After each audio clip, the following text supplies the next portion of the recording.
Hello and welcome to our video, Music and Meditation. Our online services have now come to an end as many of our congregations have returned to church. A reminder that St Paul's is open every Sunday for services at 10 o'clock and we look forward to welcoming you there. Music and Meditation is a combination of songs and meditations taken from the book of Eddie Askew. This first one is taken from his book, Breaking the Rules. Many thanks to the Leprosy Mission for allowing us to use their material. I hope you enjoyed today's reflection, and I hope you can join us again next week for more music and meditation.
This is a meditation from the book Breaking the Rules by Eddie Askew. Some time ago, my mother died. She was 86 years old, but it was sudden and a shock. We all felt the sadness. A couple of days after her death, I went for a walk in the local nature reserve and down to the river. The peace and quiet were good. The light on the water beautiful. Then I passed a favourite group of alder trees I'd often sketched. There'd been some heavy windstorms and rain. One of the trees had come down. The trunk lay in the dry winter grasses, the shattered stump showing raw, ragged edges. I was sorry. I'd loved those trees. They'd never be the same again. Yet, walking on, I found some comfort in it. Not in its death, but in what it said to me. that death is part of the process of life. I don't want to argue with the theologians about our fallen world and how death came to be, but simply to say that we need to accept it as part of how things are. And whether it comes tragically and out of time, or quietly in the fullness of years, we share the same vulnerability. The vulnerability that Jesus took on himself as a human being that saddened his family and friends. But a vulnerability that reminds and reassures me that he knows what it's all about and knows how I feel. The other trees will heal. Already the grass is beginning to grow. The wound will soften, still show, but mend.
I walked by the river, Lord, after the storm.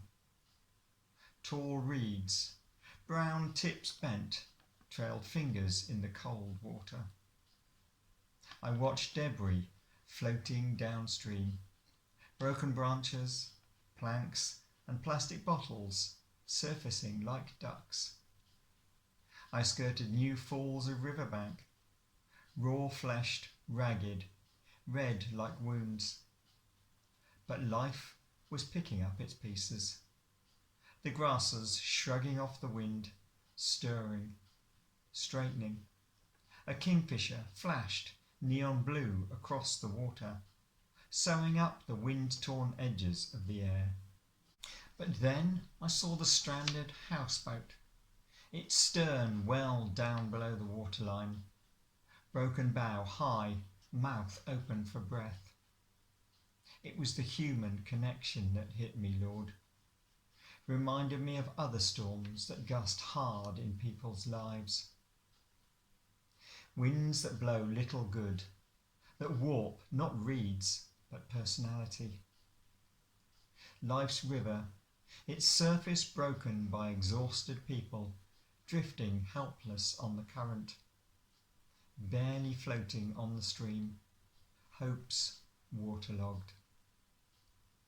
Lord, the reeds, the riverbank, I leave to nature to repair. The broken tree will heal, send out new shoots. Fresh knitted grass soon covers the earth's raw edges, pearl and plain. But the people, Lord, in the noise of wind and stream, I hear you call. Sometimes your voice comes not from the safety of the riverbank, but from the middle of the stream, drawing me into its deepest part, to risk, to rescue. And sometimes I hear distinctly that same voice from higher up the river, reminding me it's not enough merely to offer help to those already in the water. You're asking me to make the river safe. Lord, help me now to think of all who struggle, whose lives are flooded with care. Help me to grasp each opportunity to help, to change things in my world, our world, your world, and help them to recognise, however faintly, that you are with them, swimming against the current, buoying them up, offering them the waters of life.